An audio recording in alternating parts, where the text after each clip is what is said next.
Hey everyone, welcome back to the channel. We're continuing our series on the 12 disciples of Jesus. We've already talked about Peter, Andrew, James, and John. Today, let's learn about Philip, one of the earliest disciples to follow Jesus. Philip doesn't get as much spotlight as Peter or John, but his journey is packed with powerful lessons for us today. So grab your Bible, get comfortable, and let's dive in. Philip was from Bethsaida, the same town as Peter and Andrew.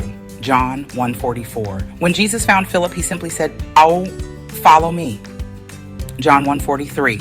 And Philip did. No questions, no delay. He just followed. Imagine leaving your old life behind with just 2 words. That's faith. One of the first things Philip did after following Jesus, he went and found Nathanael. John 1:4-6, John 1:45. He told him, "We have found the one Moses wrote about in the law and about whom the prophets also wrote, Jesus of Nazareth, the son of Joseph." So,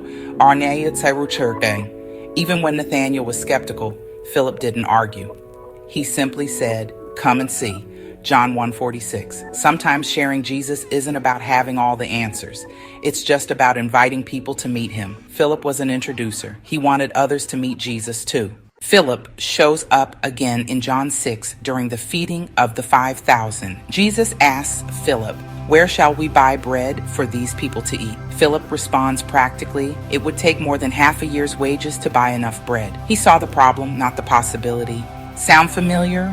Ever limit what God can do by focusing only on the resources you can see? Philip's answer was logical, but Jesus wanted to grow his faith. Jesus would go on to multiply the loaves and fish, feeding thousands. Later, in John 12, some Greeks wanted to see Jesus. Who did they approach? Philip.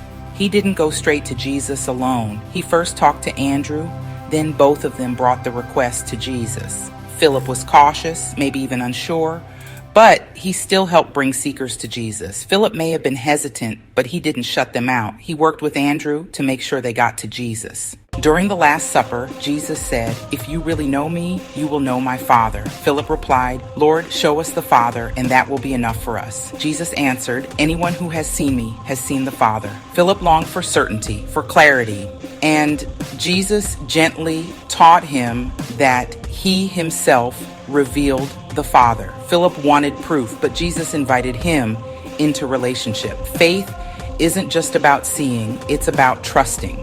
The Bible doesn't tell us much about Philip after Acts 1, but church tradition says he became a missionary. Some traditions claim he preached in Phrygia, modern-day Turkey, and was martyred for his faith. Philip was faithful to the end. He kept introducing people to Jesus, even at great costs. So, what can we learn from Philip? 1. Follow when Jesus calls. Philip obeyed immediately. Faith starts with saying yes. 2. Bring others to Jesus. Philip told Nathanael, "Come and see." We don't need all the answers, just an invitation. 3. Don't limit God's power. Philip focused on the cost of feeding 5,000. Jesus showed him the miracle. Trust God's provision over your own calculation. 4. Help seekers find Jesus. Even when unsure, Philip helped the Greeks reach Jesus. Be a bridge, not a barrier. 5. Ask honest questions. Philip wanted to see the Father. Jesus didn't reject his question. He revealed himself. Philip's story is for anyone who feels practical, cautious, maybe even skeptical at times. Jesus chose him. Jesus taught him. And Jesus used him. If you're willing to follow, even with your questions, Jesus can use you too. If this video encouraged you, please give it a thumbs up, share it with someone who might need it, and subscribe so you don't miss the next disciple in this series. Comment below. What part of Philip's journey speaks to you most? Thanks for watching. Stay faithful. God bless you. See you next time as we keep exploring the lives of the 12 disciples.